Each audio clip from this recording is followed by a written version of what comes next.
नमस्कार प्रेक्षको, C news Pune वृत्तदर्शनमध्ये आपलं स्वागत. रायगडावरती जगदीश्वर आणि वाडेश्वर ही दोन वेगळी मंदिरं आहेत असं संशोधन राज मेमाणे यांनी केलं आहे. या मंदिरांच्या बाबतीमध्ये 17व्या शतकातला काही संदर्भ आणि त्यांची पानं आणि जीर्णोद्धाराची माहिती इतिहास संशोधक मंडळामध्ये असलेल्या कागदपत्रांच्या अभ्यासावरून त्यांनी हे मत मांडलं. आपल्याला किल्ले रायगडवरचं जगदीश्वराचं मंदिर माहितीच आहे.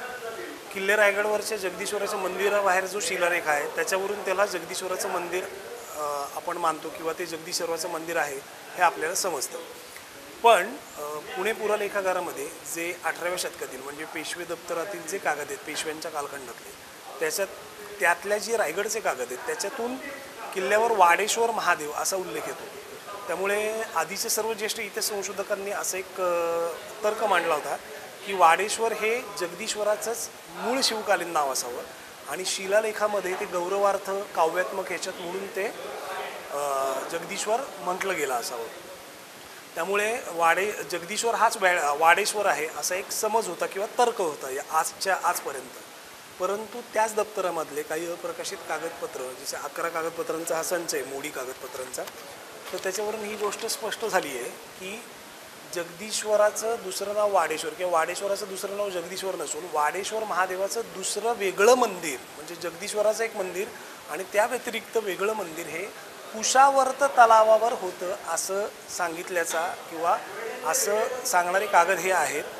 1782 साली या मंदिराचा जीर्णोद्धार केला गेला आणि त्याचा एक 11 पानी जो खर्चाचा कागद आहे ज्यामध्ये कागदपत्राचं म्हणजे ते मंदिराचा जो जीर्णोद्धार केला त्याच्या बांधकामाचा संपूर्ण तो 11 पानाचा संच आहे ज्यामध्ये क्लिअरली उल्लेख आलेला आहे की वाडेश्वर महादेव कुशावर्त तळ्यावरील जुनं देवालय होतं ते गैरनिगेमुळे म्हणजे त्यामुळे त्याच्याकडे लक्ष न दिल्यामुळे किंवा काही कारणाने कालाउघाने ते जीर्ण झालं होतं. आज देवाची स्थापना नव्हती म्हणून त्याचं जीर्णोद्धार करून त्यात नवीन देव स्थापला असं या कागदपत्रांवरून समजतं. त्यामुळे रायगडावरती जगदीश्वर महादेव या व्यतिरिक्त श्री वाडेश्वर महादेव हे वेगळं देवालय होतं. ही दोन देवालय वेगळी आहेत आणि वाडेश्वर महादेवाची स्थळ निश्चिती म्हणजेच कुशावर्त तळ्यावरील वाडेश्वर महादेव ती या कागदामुळे होतीये असं हे नवीन संशोधन आहे.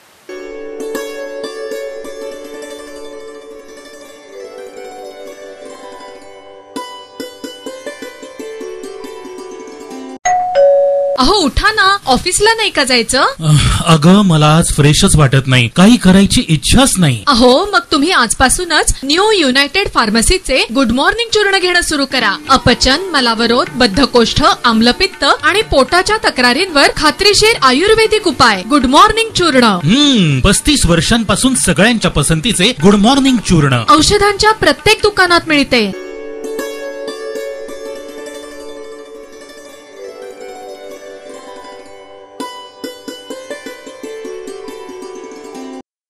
एक जानेवारी रोजी भीमा कोरेगाव या ठिकाणी शौर्य दिनाच्या निमित्तानं संभाव्य गर्दी आणि मागील अनुचित प्रकार ध्यानात घेता पोलिसांनी अतिशय कडक बंदोबस्त त्या ठिकाणी ठेवला आहे. याकरता जाणून घेऊयात त्या बंदोबस्ताची माहिती. 1 जानेवारी रोजी होऊ घातलेल्या कोरेगाव भीमा विजयस्तंभ अभिवादन सोहळ्यासाठी महाराष्ट्रातूनच नाही तर देशभरातून लाखो अनुयायी त्या ठिकाणी येत असतात. त्या अनुषंगानं पुणे ग्रामीण पोलीस दलाने पूर्ण तयारी केली आहे. त्यामध्ये आम्ही नगर रोडकडनं येणारं जे ट्रॅफिक आहे त्याचं डायव्हर्जन त्यासोबतच इतर ठिकाणाहून येणारे ट्रॅफिकचे डायव्हर्जन्स हे पॉईंट्स ॲक्टिवेट केले.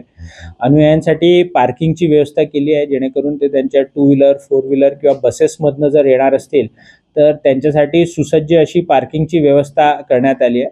त्या पार्किंगच्या ठिकाणांवर नगर रोडकडनं येताना जीत धाब्याच्या समोर वक्फ बोर्डाच्या पार्किंगच्या ठिकाणामध्ये त्यांनी त्यांची जी वाहनं आहेत ती पार्क करायची आहेत आणि त्यानंतर PMPML बसेस ज्या आहेत जवळपास 380 PMPML बसेस त्यांच्यासाठी उपलब्ध असणार आहेत आणि तिथनं त्यांना डिग्रजवाडी फाट्यापर्यंत त्या बसेस सोडणार आहेत आणि तिथून ते स्तंभाला अभिवादन करण्याकरता जाऊ शकतात.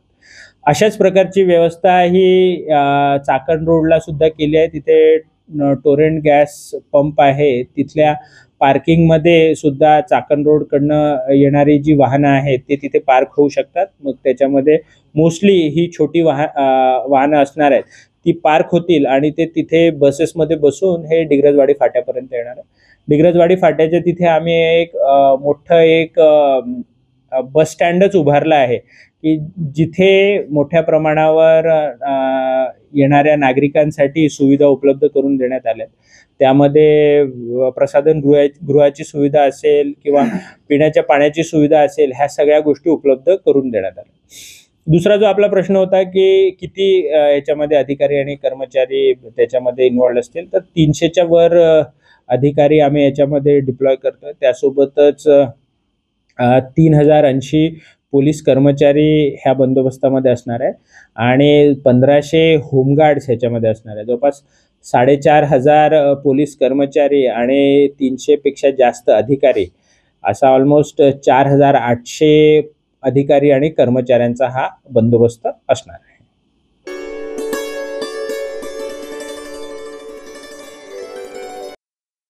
मस्साजोग बीड येथील सरपंच संतोष देशमुख याची हत्या करण्यात आलेली आहे. त्यानिमित्ताने पुणे शहरामध्ये काँग्रेस पक्ष, पायल तिवारी फाउंडेशन आणि अनेक माजी पदाधिकाऱ्यांनी केंद्रीय गृहमंत्री अमित शहा यांना बांगड्या पाठवण्याचा आणि त्यांचा निषेध नोंदवण्याचा कार्यक्रम केला. आज आम्ही इथे सर्व महिला सुरक्षा, आपल्या महाराष्ट्राची सुरक्षा याच्यासाठी मागणी करतोय. आम्ही एक पत्र लिहिलंय अमित शहा, गृहमंत्री आणि गृहराज्यमंत्री देवेंद्र भाऊ फडणवीस यांना पत्र लिहिलंय की आज बीडचा बिहार कोणी केलाय, आज बीडचा बिहार कोणी केलाय आणि 22 दिवस झाले तुम्हाला आरोपी मिळत नाही. त्या माणसाला क्रूरतेने, अतिरेकी पद्धतीने मारल्या गेलंय. अजून पोलिसांना आरोपी मिळत नाही. 7, 8, 10, 15 जणांना तुम्ही चौकशीसाठी बोलावता आणि अजून तुम्हाला वाल्या कराड मिळत नाही. वाल्या कराडच्या फोनवरनं धनंजय मुंडेंना 16 फोन गेलेत का, कशासाठी? मग त्या वाल्या कराडचा आता कोण आहे? या बीडचा बिहार कोणी केलाय? प्रत्येकाला रिव्हॉल्वरचं लायसन कसं मिळतंय, का मिळतंय? तेव्हा भाऊ काहीतरी करा आज. म्हणून आम्ही प्रत्येक पत्रामध्ये या बांगड्या पाठवतोय त्यांना. तुम्ही जर आमची सुरक्षा करत नसाल तर या बांगड्या भरा. बांगड्या कमजोरी नाहीये, पण बायका बांगड्या ज्या आहेत ते बायकांचं सौभाग्य लेणं आहे, ते तुम्हाला आम्ही पाठवतो. आमची सुरक्षा आमच्या बांगड्याच करतील म्हणून आम्ही या अमित शहा आणि देवेंद्र भाऊ फडणवीसला बांगड्या पाठवतो या पत्रात.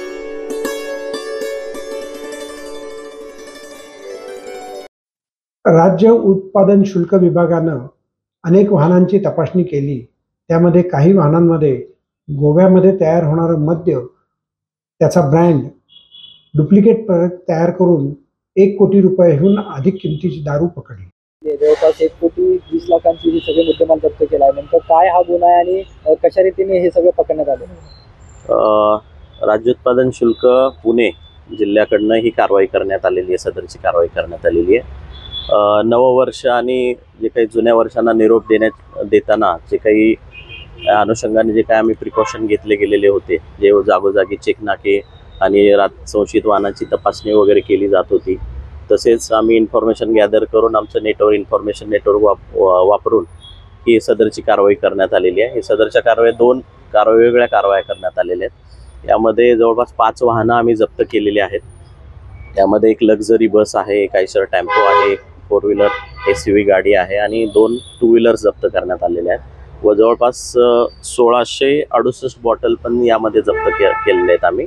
आणि 9 आरोपी यामध्ये आम्ही 9 आरोपीवरती गुन्हा दाखल केलेला आहे. अद्यापर्यंत आरोपींचं बॅकग्राऊंड काय, कुठले आहेत, रेकॉर्डवरील आहेत?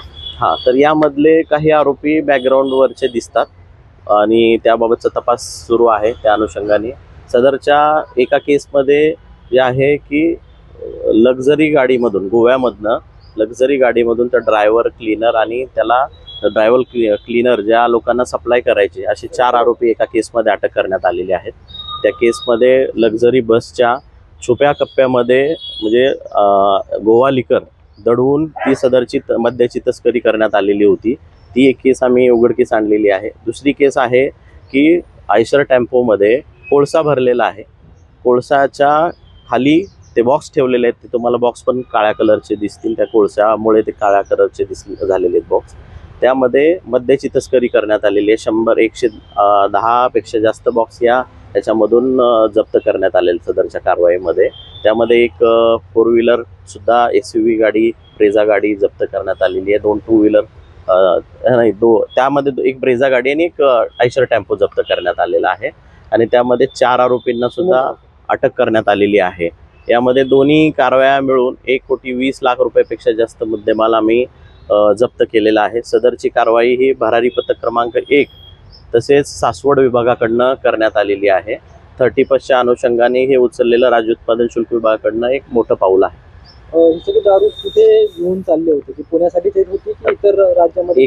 ज्या केसमध्ये आहे, एका केसमध्ये जे लक्झरी गाडीमधून आहे ते पुण्यामध्येच ती गाडीचा लास्ट स्टॉप हा पुणेच होता, डेस्टिनेशन. निगडीमधून ती गाडी जप्त करण्यात आलेली आहे. तिथून त्यांना जसे कस्टमर भेटतात त्या कस्टमरना पण 2 आरोपी जे केलेले आहेत ते लोक त्यांच्याकडनं जो स्टॉक घेणार होते ती पण अटक केलेली आहेत आम्ही.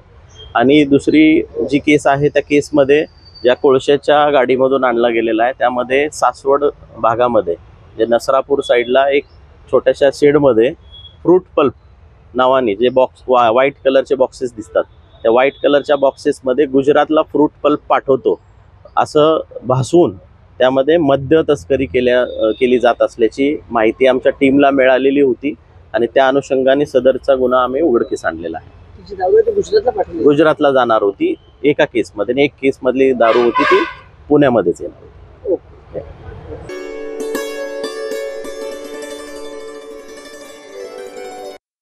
नमस्कार प्रेक्षक, सी न्यूज पुणे वृत्तदर्शनमध्ये आपले स्वागत. उद्या 31 डिसेंबर 2024 या सालातला शेवटचा दिवस. प्रेक्षको, 2024 हे साल भारताच्या दृष्टीनं अतिशय महत्त्वाचं, चांगलं आणि लोकशाहीच्या दृष्टिकोनातून लोकसभा आणि विधानसभेच्या निवडणुका त्या ठिकाणी घेण्यात आल्या. हे सर्व जरी असलं तरी एकूणच महागाई, भ्रष्टाचार आणि बेरोजगारी हे 3 मुद्दे सर्वसामान्य माणसांना सातत्यानं कवटाळत आहेत, त्रास देत आहेत. यामध्ये मात्र कुठलाही रिलीफ झाला नाही. पर्यावरण पाहता धूळ, धुराळा मोठ्या प्रमाणात प्रत्येक शहरामध्ये वाढू लागलेला आहे. तापमान वाढलं आहे. पाऊस व्यवस्थित झाला, काही ठिकाणी पाऊस अपेक्षेपेक्षा जास्त पडला, तिथे पूर आला, जनजीवन विस्कळीत झालं, शेतकरी हवालदिल झाले. पण एकूणातच पावसाने त्याचं काम चोख आणि चांगलं बजावलं आहे. या सर्व गोष्टी ध्यानात घेतल्या तर थंडी तीही राज्यामध्ये चांगल्या प्रकारची आली. या सर्व गोष्टींमुळे पर्यावरणाचा समतोल राखण्यास जरी मदत झाली असली तरी मानवानं ज्या चुका करतायत त्यामुळे पर्यावरणाचा समतोल हा बिघडायला लागला आहे. तेव्हा येणाऱ्या नवीन वर्षात आपण काही नियम करूयात. पाहत रहा सी न्यूज पुणे वृत्तदर्शन.